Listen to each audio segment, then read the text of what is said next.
Ahojte, vítame vás pri druhom dieli nášho podcastu Na tribúne.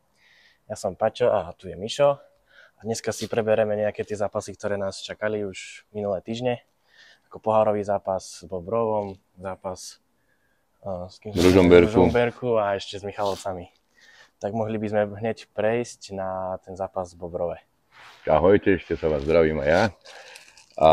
Tak vlastne stretli sme sa tu naposledy a mali sme pred sebou tento slovenský pohár a zápas v Bobrove. Potom vlastne bola repre pauza a nasledoval zápas v Ružomberku. Tak môžeme sa vrátiť tomu zápasu s tou Olympiou Bobrov. Tam si myslím, že to bola asi povinná jazda. Jasná záležitosť, áno. Povinná jazda. Mali sme tam 3 dvojgólových strelcov. Martina Talaková, Smekala, Samaďatka, čiže chalani si myslím, že si to užili. Bolo to, asi každý čakal, že samozrejme, že vyhráme, no ale už takéto už je potom taká viac menej exhibícia, hej, tých 9 gólov, že tam padne. Tak Talakov tam šiel na hat-trick, Tom Smekal ho zabral, akože ten posledný gól, čo dal na 0-9. Tak ty máš tých gólov väčší prehľad, lebo si robil aj tú videoanalýzu, hej. Ja som zo z toho zápasu, tak tam akože Talakov bol asi hráč zápasu. A inak, ako vravíš, klasický pohárový zápas s jednoznačným postupom. Keby sme sa vrátili k tomu poháru, už keď sme pri pohári, tak my sme sa boli s fanúšikmi nejakými, zo pár nás bolo pozrieť aj minulé kolo vlastne vo Srblí, ktoré vyhralo, ja som to tam dával aj nejaký príspevok na Železiar Fans, ktoré vyhralo vlastne 5-3 a už minule sme sa zmieňovali, hej, že koho by sme si tak želali do ďalšieho kola, čiže pondelok bude vlastne o 2:00 žreb ďalšieho kola. No a bolo by to možno, že aj super zase také nejaké zopakovať, čo sme to spomínali aj minule, proste keď bol zápas s tým Čiernym Balogom, že zase také nejaké regionálne derby, že možno aj ľudia by prišli, aj by sa tak zabavili, že keby nám toho Srbie padlo. Oni hrajú celkom taký tiež pozerateľný futbal, by som povedal, dávajú góly, čiže myslím si, že by to bolo pre diváka, aj podbrezovského, aj všeobecne diváka horehronského. Brezna by ľudia na ten zápas prišli, ak by sa toho Srbie vylosovalo. No tak je tam ďalších, koľko je tam, 16, 32, no, čiže... Takže sú tam aj 5. ligisti, 4. ligisti, takže môže to byť hocikto. Samozrejme sú nasadení prvoligisti, takže proti sebe sa ešte v tomto kole nestretnú, ktoré bude losované ten pondelok. Na živo to bude dávať Futbalnet. Tak veríme, no, že toho Srbie by nám mohli vylosovať. Bolo by to super opäť niečo. Lebo tak, keď si zoberieme, tak Dukla mala aj súperov úplne z okolia, tak tí mali Sásovú a Badín, hej, čiže... A u Srbie malo vlastne minulý rok Bystricu. Takže zase by aj tam bol sviatok, zase mať nejakého ligistu. Uvidíme. Samozrejme, keď tam bude link, tak to pripneme na stránku, aby ste sa mohli, kto bude mať čas a chuť, v pondelok pozrieť. Pondelok o 2:00 bude môcť. No a ja by som ten pohár možno, že aj uzavrel, uvidíme, čo bude. Tam sa aspoň naši rozstrieľali, no ale góly nedali v Ružomberku. No áno, a k tomu sa akurát dostávame. Trošku. K tomu sa dostávame. No tam bol akože aj vy a Železiar Fans, určite ste to postrehli, samozrejme išli sme tam na autách, na naše pomery, koľko sa nás chádza aj na domácich zápasoch, aktívnych, myslím, fanúšikov. Bolo tak ako na domácom, 15-20 ľudí. Tak, plus prišli aj nejakí ľudia tam, pozdravujem pána zo Zvolena, nebudem menovať, ktorý tiež fandí Podbrezovej, prišiel do Ružomberka, čiže za každého takéto cespolného fanúšika ďakujeme. No a keď sa už vrátime k samotnému zápasu, tak je to troška, neviem ako tebe. Ty si bol troška, teraz zase sa vrátime, ty si bol na opačnej strane barikády v tom zápase. Áno, som bol s médiami. Tak ja som mal vlastne celý zápas, som videl pekne, no akože tá územná prevaha bola na ružomberskej strane.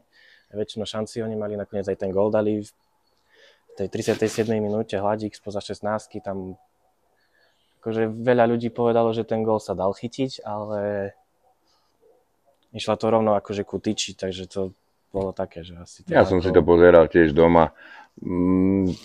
Bola to umiestnená strela. Áno, to proste bolo zatrafené. To je ťažko polemizovať o tom, že či sa dalo. Zase v tom zápase, keď som mohol zase, tak Adam Danko za mňa bol podľa mňa ešte hrať zápas. Tam vychytal možno z ďalších 6 gólov asi Ružomberka. Proste tam bol zápas pre Ružomberok. My sme tam prišli zápas odohrať. Tam v 60. minúte dostali vlastne Ružomberčania Zelecký červenú kartu. To bolo...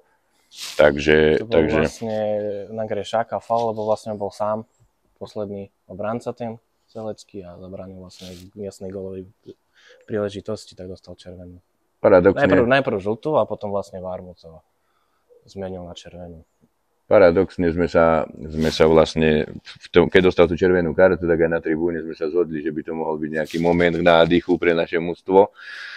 No opak bol pravdou, proste ako keby ešte tá červená karta možno ešte viacej nám... Tak keď si to posledne zoberieš, tie posledné zápasy, vždy keď proti nám červenú akože dali superovi, tak vždy to pre nás bolo horšie. No, tak sa ten super začal brániť a pre nás to bolo ťažšie. Nevieme sa s tým ešte nejako tak vysporiadať, hej, dajme tomu aj ten Ružomberok, hej.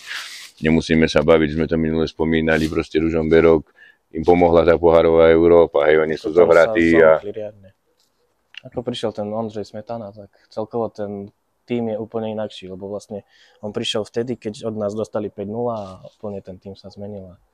Ľudia môžu byť v tej top 4 túto sezónu. Túto aj dokonca aj top 3, keby som, no nejdem ja tak typovať, ale kľudne. Tak majú dobre, akože mužstvo. To vlastne kvôli tej zohratosti sú takí dobrí, že sa poznajú. Sú takí, hej, hrali ten defenzívny systém v minulosti, hej, teraz trošku už tak až nehrajú, ale to im vlastne pomohlo po tej červenej karte, že tá skúsenosť zomknúca, áno.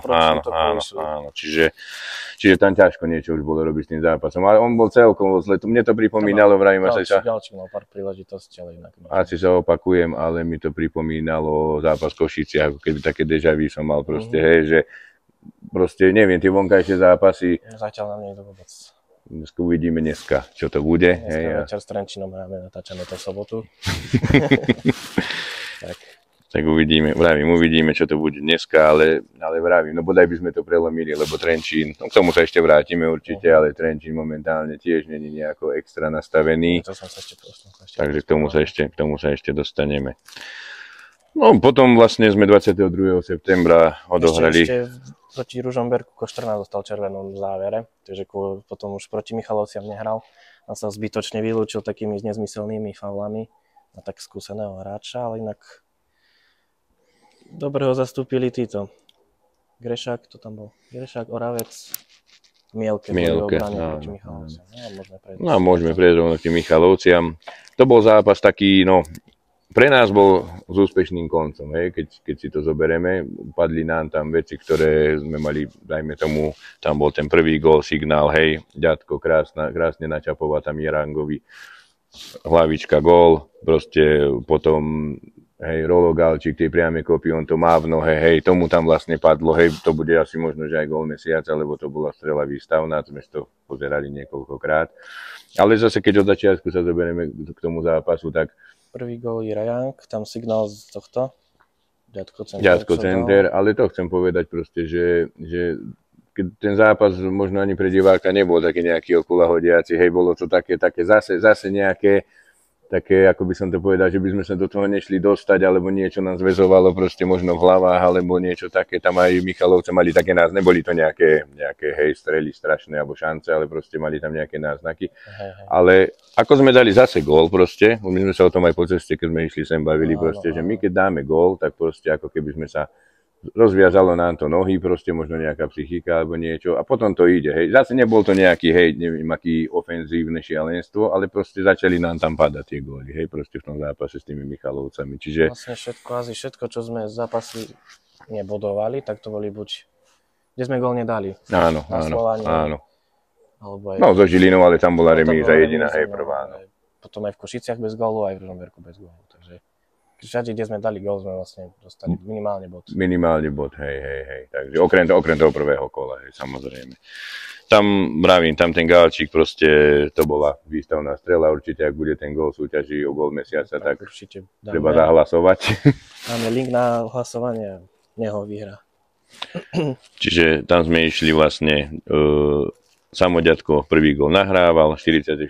minúte Samoďatko sám gól dal, čiže super, že po návrate sa nám troška zase prebral k starým koľajám, ako som to povedal, tomu gratulujeme a bodaj by mu to dneska pokračovalo ďalej. Ako som prišiel aj v tom pohári, je dobrý, aj celkovo je taký asi možno najlepší teraz ťahovný. A druhý polčas potom nás troška zamrazil Marcin, lebo to bol hneď taký vstup, že možno sme čakali zase, hej, ako sa bavíme, že 2-0, dobre, ale prišla sprcha. Vytriezvenie, ale tak netrvalo to tak dlho, v 57. minúte sme sa tam otriasli a opakujem sa znova, ten Rolo dal na 3-1. A potom ešte vlastne to zaklincovala penálta, keď tam mladý vlastne Mašlej striedajúci sa dostal do 16, bol faulovaný a Depo konečne ligový gól za Podbrezovú, prvý bol, nemýlim sa. Prvý. Ale klasicky na Depo 39 minút na ihrisku a jeden gól. Tak. A akože nám to stačí, nemusí viacej hrávať, stačí. Stačí, ak ten gól dá, tak. Stačí, kľudne dneska, aj 5 minút a gól. Len aby bol. V Trenčine pôsobil, tak pozná to tam. Ale pozná to tam. Takže tam hrať zápasu bol podľa Flescore Samoďatko, ten mal tam 8,7, hej, ak som si to dobre tu poznačil. Čiže môže byť. Ale aj Adam Danko tiež zase mal dobré hodnotenie. Aj písali o ňom veľa článkov, že zase Podbrezová má vychádzajúceho nejakého dobrého brankára. Ale ja si myslím, že Danko je dobrý brankár. Ako rozprávali sme sa v minulej časti o ňom, Jules, hej, že vlastne mali sme tu takú polemiku, hej, že kto bude chytať pred sezónou, možno v tých prípravách, ale si myslím, že Adam to potvrdzuje proste, že asi je právo. Ešte mal cez repre s článkom problém, ale našťastie nechýbal ani zápas, takže... Nechýba, aj to sme sa báli, hej, ten zápas s Ružomberkom vlastne, že či náhodou nebude chýbať, aj sme sa už aj na alternatívu B tam pripravovali vlastne, ale nakoniec chytal. A tam bol takisto, ja si myslím, za Podbrezovú raz zápasu aj v tom Ružomberku a... Tak to sú dobrí brankári, aj čo boli, aj čo sú teraz. Tak Podbrezová, no, známa tým, že tá brankárska škola tu nejaká napreduje ďalej, hej, a keď sa tu vymenili aj tréneri brankárov, ale je to si myslím dobre nastavené. No prešli by sme možno, že aj rovno k dnešnému zápasu tým pádom s Trenčínom. Ako sme videli, Trenčínu to momentálne tiež od začiatku sezóny. Hneď vyhrali, či ako remíza vyhrá a potom 6 zápasov bez víťazstva. Trápia sa, sú predposlední, fanúšikovia sú nespokojní. No a akože im by aj bodlo teraz bodovať, ale akože hádam im nedovolíme v tom. No dúfame, že sa na nás nechytia, hej, lebo takedy to tak bolo, že na každý sa príde chytiť na Podbrezovej minulosti. Ale zase si myslím, že nám pomohla aj tá výhra s tými Michalovcami a že nám tam vyšli nejaké veci. Tam aj samozrejme aj Samoďatko sa mi zdá po zápase, tam bol nejaký rozhovor, hovorí, že áno, boli tam veci ešte, ktoré neboli dobré, ale verím tomu, že toto nejako odstraním, hlavne v tých vonkajších zápasoch, čo sme už dneska spomínali proste, že nám to nejak nešlo, hlavne tie úvody tých zápasov, hej, vlastne aj v Košicách, aj v Ružomberku, že nejako nevieme vonku do toho zápasu hneď do začiatku nejako, nevravím, že naletieť, ale nejako zachytiť dobre ten úvod, hej, aby sme z toho niečo mali z toho zápasu. Tak verím, že toto sa dneska zmení. Góly sme začali dávať, hej, a doma nehovoríme, tak si zoberme, aké máme doma skóre, takže z dvoch zápasov, takže, alebo nerátam Žilinu, hej, samozrejme, ale proste verím tomu, že dneska sa to v tom Trenčíne môže zlomiť, chalani sú nastavení, Reno Paraj sa mi zdá, že už takisto nastúpil, možno, že by mal hrať aj od začiatku. Samozrejme, teraz nerád ja hodnotím nejakého hráčov, kto by mal, kto by nemal, ale už keď tak poviem, že áno, že bolo vidno, keď ten Reno aj proti tým Michalovciam prišiel proste na to ihrisko, hej, že má tú skúsenosť, darmo nebudeme si hovoriť, Šimon Faško, klobúk dole pred ním, hej, ako odohral posledný zápas, hej, s obviazanou hlavou, proste všetko, ale je to mladý chalan, ako hrá super, ale proste tá skúsenosť proste musí tam, za mňa, ako je môj názor, že nejaká tá skúsenosť, keď je na tom ihrisku, proti Michalovciam tam bol Samo Štefánik, takže oni dokonca tam bola tá skúsenosť ešte. Čiže toto bolo dobre, čiže verím, že aj v dnešnom zápase proste to prelomíme a bude to za 3 body. Keby mám prejsť ešte trošku k tomu Trenčínu, tak vlastne posledný zápas sme tam vyhrali 1-2, ak si pamätáš, tam trošku nasnežené. Na tom áno. To bol taký netradičný troška zápas. Vlastne ten zápas aj prerušil. Áno, tam sa čistila plocha, husté sneženie. Zápasu. Vlastne boli 2 prestávky kvázi. Ale ten Trenčín je super, paradoxne, taký, nie paradoxne, ale taký, ktorý nám viac menej sedí za celé tie roky. Okrem tej možno jednej tragickej prehry, ak si ju tu pamätáš, už presné číslo, neviem, tam bolo, či 8 kusov, či koľko sme to vtedy tu dostali. To ešte bolo, hej, to ešte bolo dávno, ale proste okrem toho si myslím, že ten Trenčín celkom aj sedí. No. Teraz poslednú dobu, hej, no a s tým Stolicou nehrajú atraktívnejší futbal, no aj A keď to nám, im to nepadá. im to nepadá, ale možno, že sa stretnú také dva podobné, hej, lebo už, povedzme si pravdu, už ani my nehráme to, čo sme hrali za Romana Súhravého, hej. Je to trošku inak. Sú tam nejaké náznaky toho štýlu, ale už to hráme troška možno viac aj defenzívnejšie miestami, keď treba, hej, čiže... Tak to je lepšie, no. A viac by som povedal, že nakopávame dopredu tie lopty. Nejdeme ako postupným útokom cez prihrávky, ale skúšame to aj za obranu. Keď to nejde tak po dobrom, ako sa povie, tak to skúsime na tvrdo. Ešte čo by som povedal k tomu Trenčínu, tam vlastne preto aj celkom možno nehrajú teraz tak najlepšie, lebo sa tam tiež obmenil celkom cez leto káder, veľa dobrých hráčov odišlo, či Artur Gajdoš do Slovana, Matúš Kmeň do Minnesoty, alebo veľa ich takto poodchádzalo tých dobrých, Samo Kozlovský. Brankárov majú úplne iných. V útoku tiež, takže to je úplne iný Trenčín, ako bol minulú sezónu, keď po prvých 11 kolách bol na čele tabuľky. Samozrejme, ako Brezová je úplne iná zložením kádra. Tak to sú vlastne rovnaké prípady. Áno, ale zase stretnú sa možno podobné štýly, tak by som to povedal, nerovnaké, ale podobné štýly a možno nám to bude vyhovovať oproti tomu, ako napríklad defenzívne dobre vybavený Ružomberok a útočný Trenčín si myslím, že by nám mohol viacej sedieť. S dobrým Adamom Dankom v bráne. No tam práve, že oni majú tú obranu trošku slabšiu. Dokonca dneska už Košterna zase môže nastúpiť, čiže Paraj môže nastúpiť. Myslím si, že možnosti majú tréneri do dnešného zápasu. Máme veľa hráčov, takže tam sa to obmienia riadne. Tam práve, že veľa hráčov sa hlavičku ani u nás nedostane. Že musí ísť potom hrať do Popradu. Takže. Ale káder máme široký, to je zase na jednej strane je to dobré. Hej, takže no uvidíme, vravím, sú tu, ako sme sa minule bavili, hej, že pred sezónou, ako to bolo, čo bude. Môj názor je dneska, keď vyhráme s Trenčínom, tak mi bude stačiť doma remíza s Trnavou a budem spokojný. Máš aj nejaký tip, že koľko skončí dnešný zápas? Dnešný zápas? Dáme si takú typovačku. Dáme si takú 1-2, 1-3 pre nás. Ja dávam, že 0-2. Že Danko bude mať čisté konto, bodaj by si mal pravdu. Tie 2 góly padnú. Bodaj by si mal pravdu. To nám bude akurát stačiť. Ešte by som možno ja prešiel, ani to tu nemáš napísané, ale k mládeži. Áno, no to je dobrá poznámka. Poznámka. Mládež sa nám drží, 19 sa nám drží momentálne na druhom mieste. Dneska, momentálne v tomto čase, neviem už koľko je presne hodín, ale momentálne, alebo za chvíľočku hrajú s Košicami, tuto pod nami, na Skalici.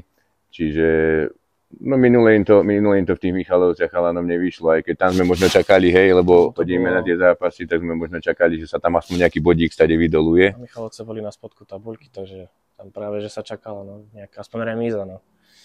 A z toho prehrať 3-1 sa mi zdá? 4 sa mi zdá, hej, čiže tam to nevadí. No ale dneska hrajú doma, nový deň, Košice sú 10, my sme druhý, tam máme 3 body. 3 body za Žilinou, áno, čiže držíme chalanom palce a nech im to ide. Takisto 17-16 tiež 17-16 sa dobre držia hore na horných akože, pozíciách tabulky. Minulé kolo takisto s Michalovcami 17 prehrala, ale vyhrávali sa mi zdá, že polčas dokonca, už teraz nechcem tárať, ale tí prvý polčas sa mi zdá, že sa držali, druhý polčas tiež nejako, tak už potom sa to tam vybuchli, ale nechcem, lebo až tak to nesledujem úplne, iba výsledkov viac menej. A 16 vyhrala, hej, ale... No, akože celkovo tie výsledky mládež sú momentálne celkom dobré, že sa držíme na tých popredných priečkách, takže stalo to trošku za to, aby sme to spomenuli. A... Ešte keď aj tak v minulosti, keď môžem povedať, v minulosti sme mali problém výsledkový aj s nižšími kategóriami, hej, dajme tomu 14-15. 15-14 to tam bolo, zväčša to boli hráči, čo boli tu z regiónu a momentálne sa tiež celkom držia, dominujú 15, 14 tiež. Že sú oproti tomu, čo to bývalo, tie výsledky, tak sú určite lepšie, dá sa na to pozerať aj výsledkovo, čiže aj v tomto napredujeme. Sa drží celkom veľmi dobre. No čo sa stalo ešte medzi tým, také mimo možno aj Podbrezovie, alebo tak má to troška aj súvis s Podbrezovou, tak určite ste postrehli príchod Romana Skúhravého do Košíc, áno.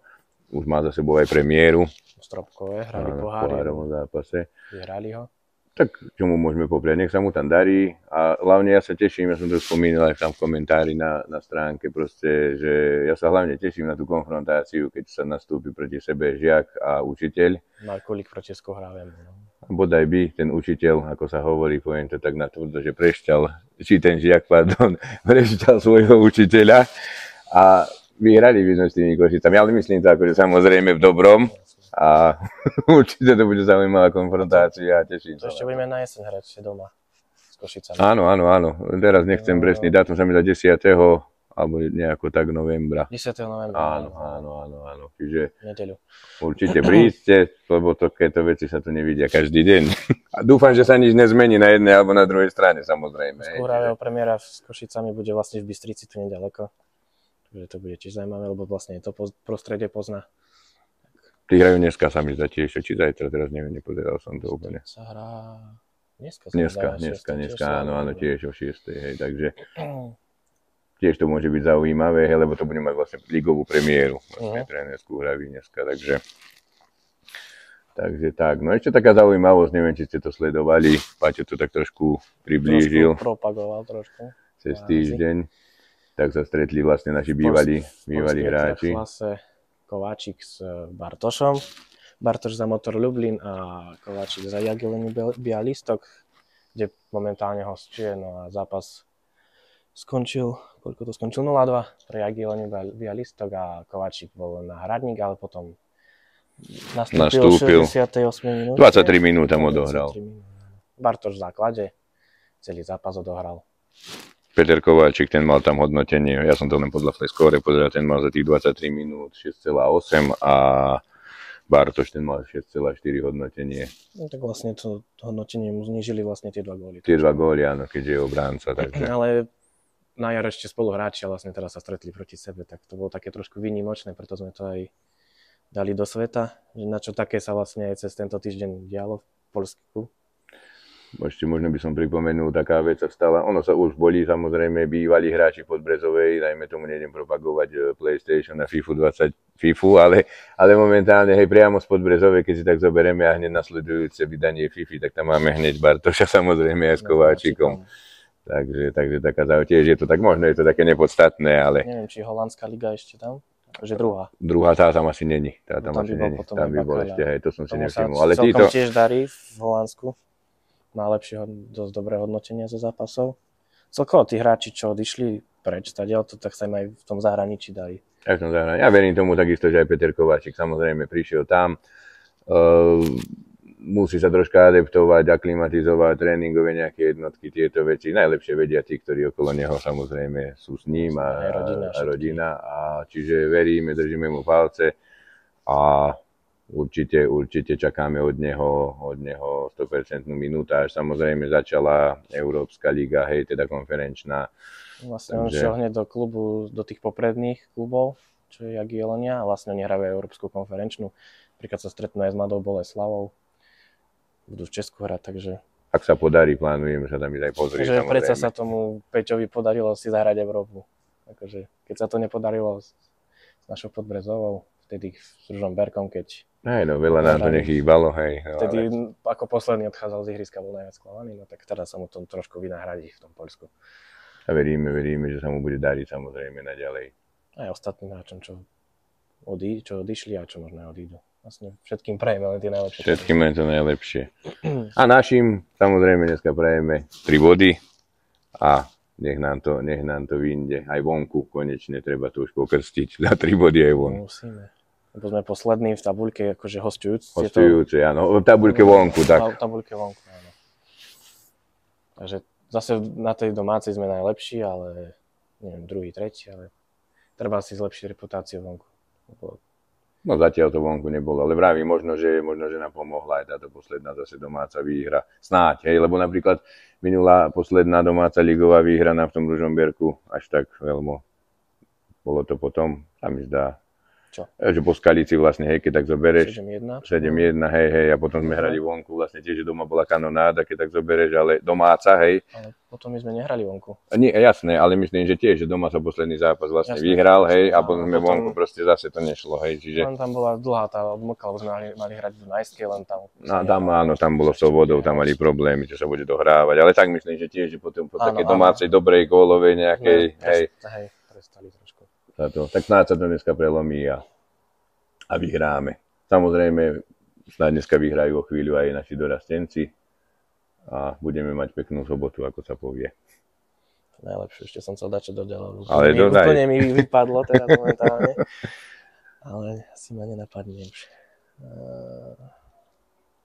Samozrejme, ešte by som sa vrátil k tomu, lebo minule sme vám spomínali aj hostia. Áno. Ale nakoľko to my natáčame, samozrejme každý máme nejaké svoje ešte osobné veci, pracovné povinnosti a tak ďalej, tak nie vždy všetko sa dá. Áno, samozrejme, my sme nejakí dvaja fanúšikovia amatéri zatiaľ, čiže ale do budúcna, ak všetko dobre pôjde, tak už snáď sa nám to podarí aj s tým hosťom. Tak. Ja by som sa možno, že aj s vami dneska rozlúčil. Tak asi dneska je to asi fakt všetko. Všetko sme prebrali. A zase inokedy si zase dáme ďalší diel. Áno, ako nehovoríme to, ako som už spomínal, hej, že ako to máme časovo, hej, tak vravím, ako robíme to tým štýlom, ako vás to teda baví, že keď máme čas, tak to prídeme asi vždy natočiť. po domácom zápase. Sa budeme snažiť, áno. A ako to mne vlastne vyhovuje, lebo ja teraz do tej Trnavy chodím, takže Samozrejme. vlastne takto piatky, soboty možno natáčať, ale inak... Ja tiež po obede idem ešte do roboty, čiže to máme tak. Dobre, tak sa lúčime. Majte sa. Železiar do toho.